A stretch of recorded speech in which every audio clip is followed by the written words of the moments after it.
जब मैं छोटा था तो मेरी माताश्री मुझसे कहती थी कि कभी भी कुछ बुरा नहीं बोलना चाहिए। अर्थात वो कहती थी कि कभी भी कुछ नेगेटिव या हताशा या कुछ दुर्घटना के विषय में या कुछ दुर्प्रवृत्ति दुर्विचार कभी भी अपनी ज़बान से नहीं बोलना चाहिए।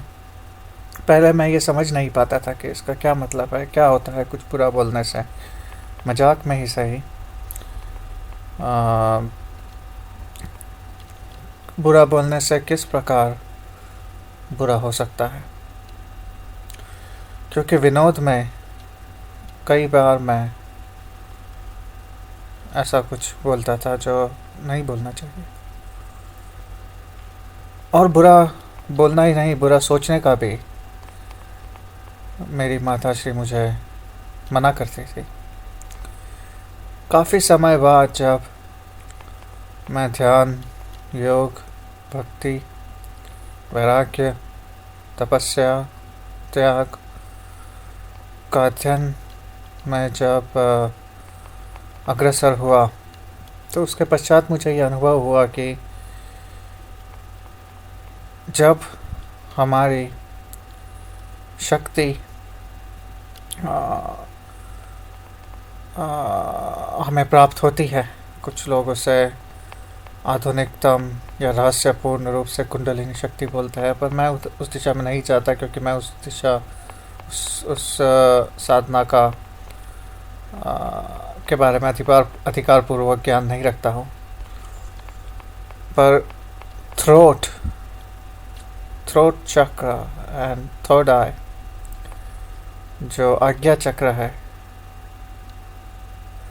जिसके थ्रू हम आज्ञा करते हैं, या जो विशुद्धि चक्र है जिसके थ्रू हम आत्मा को विशुद्ध करते हैं, उनका नाम ही इसलिए पड़ा है क्योंकि विशुद्धि केवल मानसिक जप से हो सकती है और आज्ञा संसार को, या जिसे हम अपनी रियलिटी कहते हैं, और जिस विषय में मैंने बात की है कि फोर्थ और फिफ्थ डायमेंशन में जाने के बाद ये रियलिटी इतने मायने नहीं रखती है, उसका इतना तात्पर्य नहीं रह जाता है। किंतु कुछ भी विपरीत कहना जब आपकी विशुद्धि हो चुकी है वह कल्याणकारी नहीं है।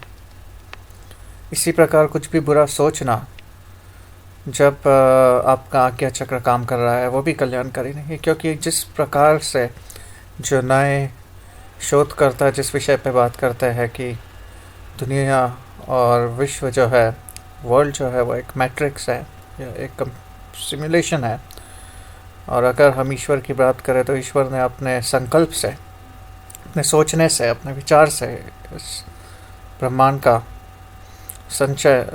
निर्माण एवं संचार किया है।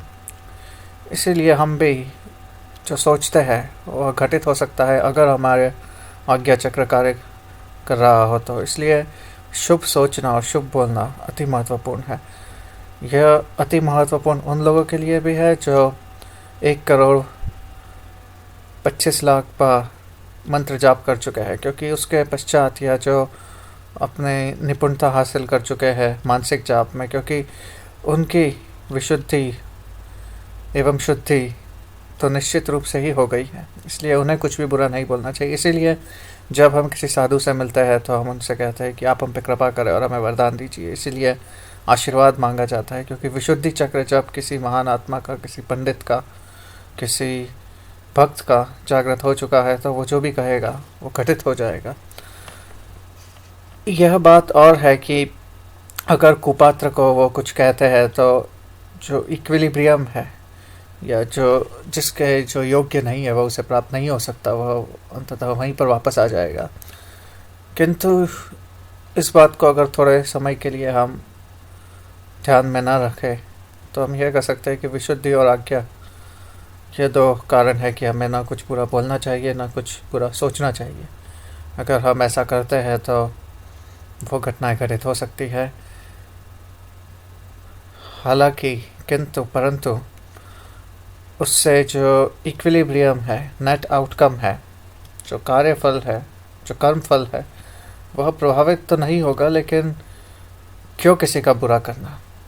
जो महान किसी आम व्यक्ति का तो बुरा हो ही जाएगा, बुरा, लेकिन कुछ अच्छा भी हो जाएगा उससे बैलेंस करने के लिए, उसको पुनः समान करने के लिए। पर इस शक्ति का उपयोग हम क्यों करें? क्यों अपने जीवन को कष्टदायी बनाएं?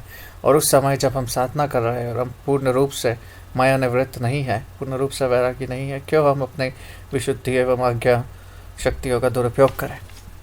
इसीलिए बुरे सोचना और बुरे बोलने को निवृत्त किया गया है।